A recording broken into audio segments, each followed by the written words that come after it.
శత్రువులను చెండాడే ధీరుడు, వీరాధి వీరులను సైతం మట్టి కరిపించిన యోధుడు, మహాభారత యుద్ధంలో అతిరథుడు అభిమన్యుడు. మహాభారత యుద్ధంలో 16 వయస్సులోనే హీరోగా గుర్తింపు పొందింది ఒక్క అభిమన్యుడు మాత్రమే. మనం పద్మవ్యూహం అనే పదం విన్నప్పుడు మనకు టక్కున గుర్తొచ్చే పేరు అభిమన్యుడు. ఆది పర్వంలోని సంభవ పర్వంలో అభిమన్యుని పుట్టుక, అతని అకాల మరణం వెనుక ఉన్న కారణం గూర్చి ఉంది. ఓసారి స్వర్గలోకంలో దేవతలు సమావేశమవుతారు. భూమి మీద పాపాలు పెరిగిపోయాయని, దుష్టులను శిక్షించడానికి విష్ణుమూర్తి కృష్ణుడిగా అవతరిస్తున్నాడని, మన దేవతలు కూడా తమ అంశలతో మానవులుగా అవతరించి మహాభారత యుద్ధంలో పాల్గొని దుర్మార్గులను శిక్షిస్తారని చెప్పుకుంటుంటారు. అప్పుడు చంద్రదేవుడైన సోమనీ కుమారుడు వర్చస్సును కూడా భూలోకంలో అభిమన్యునిగా జన్మించమని ఇంద్రుడు కోరతాడు. తన కొడుకుని చూడకుండా ఉండలేని చంద్రుడైన సోముడు తన కొడుకు అభిమన్యుడిగా 16 మాత్రమే భూలోకంలో జీవిస్తాడని, తర్వాత చనిపోయి వర్చస్సుగా తిరిగి తన వద్దకు వస్తాడనే షరతుపై ఒప్పుకుంటాడు. అలా ఇతన పాండవ మధ్యముడు అయిన అర్జునుడికి, బలరామకృష్ణుల సహోదరి అయిన సుభద్రకు అభిమన్యుడిగా జన్మిస్తాడు. అర్జునుడు మొదట ఇతనికి అస్త్ర విద్యను బోధిస్తాడు. ఒకసారి అర్జునుడు సుభద్రకు పద్మవ్యూహంలోకి ఎలా ప్రవేశించాలో వివరిస్తున్నప్పుడు సుభద్ర గర్భంలో ఉన్న అభిమన్యుడు వింటుంటాడు. అది గ్రహించిన కృష్ణుడు అర్జునుని వారించి పద్మవ్యూహం నుంచి బయటకు రావడం చెప్పకుండా ఆపేశాడు.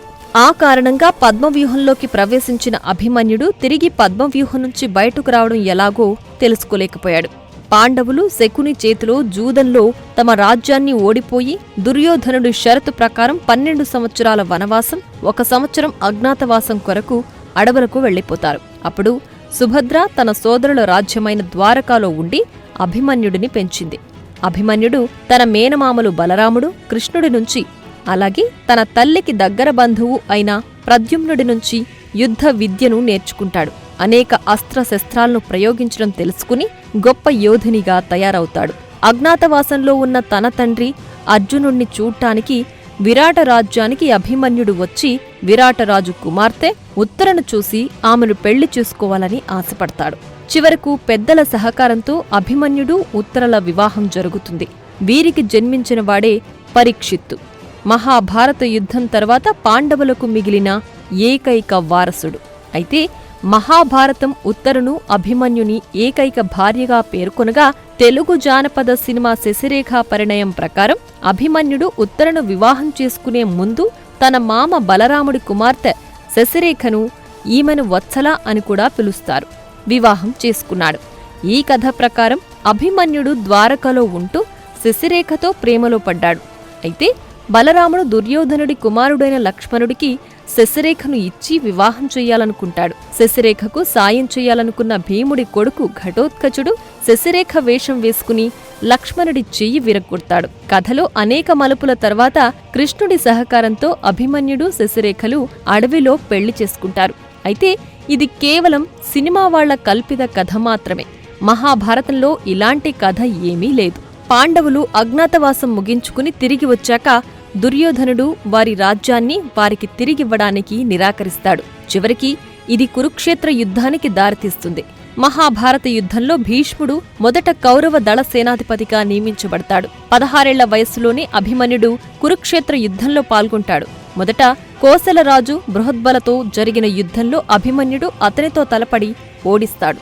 ఆ తరువాత భీష్ముడితో అభిమన్యుడు హోరాహోరీగా యుద్ధం చేస్తాడు. భీష్ముడి జెండాను విరగ్గొడతాడు. భీష్ముడిని బాణాలతో గాయపరుస్తాడు.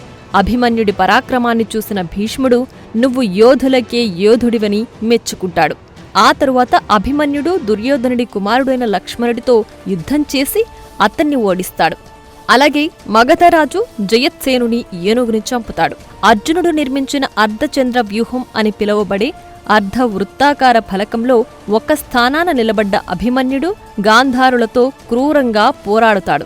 కౌరవ సోదరులు ఇతని ధాటికి తట్టుకోలేక పారిపోతారు. ఆ తరువాత అభిమన్యుడు కర్ణుడి కుమారులైన వికర్ణ, చిత్రసేనులతో తలపడతాడు. కర్ణ కుమారుడు చిత్రసేనుడు కూడా చాలా గొప్ప యోధుడు. అభిమన్యుడు, చిత్రసేనుడు ఇద్దరూ మహారథులు. వీరిద్దరి మధ్య యుద్ధం భయంకరంగా జరిగింది. చివరికి అభిమన్యుడి బాణాల దాటిని తట్టుకోలేక చిత్రసేనుడు పారిపోతాడు.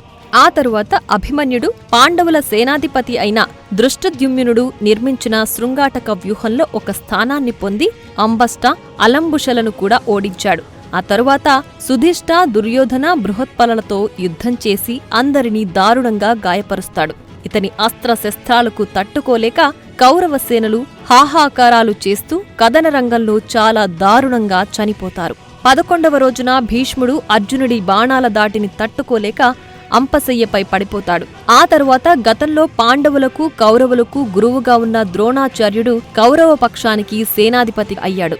నీకు ఏమి కావాలో కోరుకో అని దుర్యోధనుని అడిగితే ధర్మరాజుని బంధించి ఇవ్వమంటాడు. అప్పుడు ద్రోణాచార్యుడు పద్మవ్యూహాన్ని పన్నుతాడు.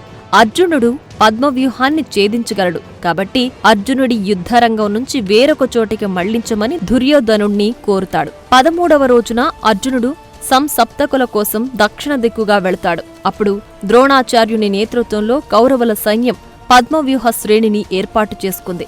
ద్రోణుడు, కర్ణుడు, శల్యుడు, కృపాచార్యుడు, అశ్వత్థామ, దుర్యోధనుడు, జయద్రథుడు, దుశ్శాసనుడు, భూరిశ్రవుడు వంటి మహారథులు లక్షలాది మంది సైనికులచే కాపలాగా ఉన్న పద్మవ్యూహాన్ని ఏర్పరిచారు. పాండవ దళాలు యుద్ధంలో ముందుకి సాగాయి. కాని పద్మవ్యూహం గురించి తెలియక పాండవ యోధులందరూ వెనక్కి తగ్గారు. అప్పుడు ధర్మరాజు అభిమన్యుడికి ఆ పనిని అప్పగించాడు. అయితే తనకు పద్మవ్యూహంలోకి ప్రవేశించడం తెలుసు కాని బయటకు ఎలా రావాలో తెలియదని చెప్తాడు. అప్పుడు ధర్మరాజు, ముందు నీవు వెళ్ళు, నిన్ను అనుసరించి మేము వస్తాం, నీకేదైనా జరిగితే మేము కాపాడుతాం అని అంటాడు. అప్పుడు అభిమన్యుడు తన రథసారథి సుమిత్రతో రథాన్ని పద్మవ్యూహంలోకి నడపమని ఆజ్ఞాపించగా పాండవులు అతన్ని అనుసరిస్తారు. అప్పుడు కౌరవ సైనికులు అభిమన్యునిపై దాడి చేయగా వారిని ఎదుర్కొంటూ వారిపై రకరకాల అస్త్రాలను సంధిస్తూ ముందుకు సాగుతాడు. అప్పుడు సింధు పాలకుడు జయద్రథుడు పాండవుల సైన్యాన్ని అడ్డుకుంటాడు. ఒకసారి పాండవుల చేతిలో అవమానకరమైన ఓటమిని చవిచూసిన జయద్రథుడు తరువాత శివుడిని ప్రార్థించి ఒక వరం కోరుతాడు. శివుని వర ప్రభావంతో ధర్మరాజు, భీముడు, నక్కుల, సహదేవులతో పాటు పాండవుల పక్షాన ఉన్న యోధులందరినీ జయద్రథుడు పద్మవ్యూహం బయట ఎదుర్కొని వారు లోపలికి ప్రవేశించకుండా చేస్తాడు. అప్పుడు అభిమన్యుడు ఒక్కడే పద్మవ్యూహంలో ముందుకు సాగుతూ కౌరవ యోధులైన దుర్యోధనుడు, దుశ్శాసనుడు, ద్రోణుడు, అశ్వత్థామ, కర్ణుడు, శకుని లాంటి మహాయోధులతో యుద్ధం చేస్తాడు. వీరందరి మధ్య యుద్ధం భయంకరంగా జరుగుతుంది. అభిమన్యుని ధనుర్విద్య నైపుణ్యాలను చూసి కర్ణుడు, అశ్వత్థామ, ద్రోణుడు లాంటి యోధులు సైతం ఆశ్చర్యపోతారు. అభిమన్యుడు అస్మాక రాజకుమారుడు, శల్య సోదరులు రుక్మరథుడు, లక్ష్మణుడు, బృందాక, జయత్సేనుడి కుమారుడు బృహద్బల, అశ్వకేతువు, భోజ యువరాజు మార్తికావత, భూరిశ్రవుడు సహా అనేక మంది శత్రు యోధులను వధించాడు. అప్పుడు దుర్యోధనుడు తన కుమారుడు లక్ష్మణుడి మరణంతో కోపోద్రిక్తుడై అభిమన్యుని హత్య చేయడానికి పద్మవ్యూహాన్ని మార్చమని ద్రోణుణ్ణి కోరుతాడు. అప్పుడు శకుని యుద్ధ నియమాలను ఉల్లంఘించి అతనిపై ఏకకాలంలో దాడి చేద్దామని చెప్పగా ద్రోణుడు, కర్ణుడు, కృపాచార్యుడు, కృతవర్మ, అశ్వత్థామ, శకుని అనే 6 మహారథులు అభిమన్యునిపై దాడి చేస్తారు. అభిమన్యుడి చేతిలో ధనస్సు ఉన్నంత వరకు అతన్ని చంపలేమని భావించిన దుర్యోధనుడు కర్ణుణ్ణి అతని ధనస్సు విరగ్గొట్టమని చెబుతాడు. అప్పుడు కర్ణుడు దొంగచాటుగా అభిమన్యుడి చేతి ధనస్సును ఒక బాణంతో విరగ్గొడతాడు. వెంటనే కృపాచార్య, కృతవర్మలు అభిమన్యుడి రథసారథిని చంపుతారు. వారు అతని రథాన్ని పడగొడతారు. అతని రథంలోని గుర్రాలను సైతం చంపుతారు. అప్పుడు అభిమన్యుడు ఒక కత్తిని, డాలుని తీసుకుని వీరితో పోరాడతాడు. కాని అతని ఆయుధాలను అశ్వత్థామ మరియు ద్రోణుడు కత్తిని, డాలుని విరక్కొడతారు. వెంటనే మిగిలిన వారు అనేక బాణాలు వేసి అతన్ని గాయపరుస్తారు. ఆ సమయంలో అభిమన్యుడు అలసిపోయినప్పటికీ, నిస్సహాయంగా ఉన్నప్పటికీ తన రథచక్రాన్ని ఆయుధంగా ఉపయోగించి చాలామంది గాంధార సైనికులను హతమారుస్తాడు. దేవతలు సైతం ఆకాశంలో నిల్చుని అభిమన్యుడి పోరాటాన్ని వీక్షించారు. అంత గొప్పగా యుద్ధం చేశాడు అభిమన్యుడు. చివరకు దుశ్శాసనుడు తన గదతో దొంగచాటుగా అభిమన్యుడి తలపై కొట్టగా తీవ్ర రక్తస్రావమై కింద పడిపోతాడు. అప్పుడు జయద్రథుడు అభిమన్యుడి శరీరాన్ని కాలుతో తన్ని వీడు చచ్చాడు అంటూ వికటాట్టహాసం చేస్తాడు. మొత్తానికి అలా ఒక గొప్ప యోధుడు మహాభారత యుద్ధంలో చనిపోయి చరిత్రలో సువర్ణ అక్షరాలతో లిఖించబడ్డాడు. అయితే కొంతమంది వాదన ప్రకారం అభిమన్యుడు పుట్టేటప్పుడు పేగు మెడలో వేసుకుని పుడతాడని, మేనమామ శ్రీకృష్ణుడి గండంలో జన్మించాడని, అభిమన్యుడు బ్రతికుంటే కృష్ణుడు చనిపోతాడని, కాబట్టే అభిమన్యుడు పద్మవ్యూహంలోకి ప్రవేశించాడని సర్వామయుడైన ఆ శ్రీకృష్ణుడికి తెలిసినా అర్జునుడికి చెప్పకుండా దాచాడని అంటారు. ఏది ఏమైనప్పటికీ ఇది యోధులకి యోధుడైన అభిమన్యుడి చరిత్ర. For more videos like this, subscribe Big TV channel.